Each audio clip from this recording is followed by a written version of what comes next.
Hello, today we will guide you through how to add Hotmail account to Gmail. In this walkthrough, you'll learn where to find the settings in Gmail to connect another inbox. So your messages from a Hotmail address can appear alongside your regular Gmail mail. We'll move slowly and clearly, and I'll point out what to look for on screen so you can follow with confidence. Start by opening Gmail in a desktop web browser and going to your inbox.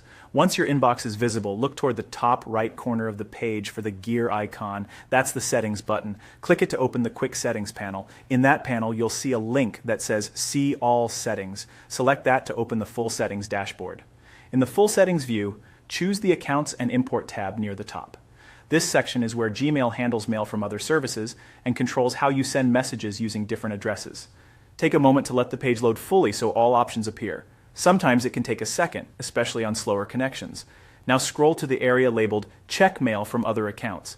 This is the place where Gmail lets you bring messages from another email provider into your Gmail inbox using PIOP. Normally you'd find a button here that says Add a Mail Account.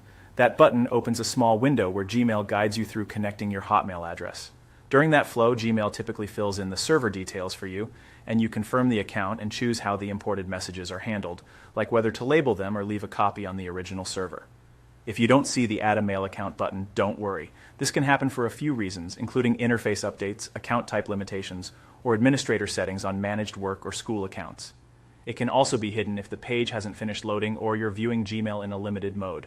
Make sure you're in the standard desktop version of Gmail and that the Accounts and Import tab is selected. If the option still isn't visible, it may be restricted for your account, and you might need to use a different Gmail profile or check with your administrator. This isn't an error on your part. It's simply how some accounts are configured. Once the option is available and you proceed through it, Gmail will begin fetching messages from your Hotmail inbox so you can read and organize everything in one place. That's all there is to locating the right settings and understanding what to expect. Thanks for following along, and great job getting familiar with where this feature lives in Gmail.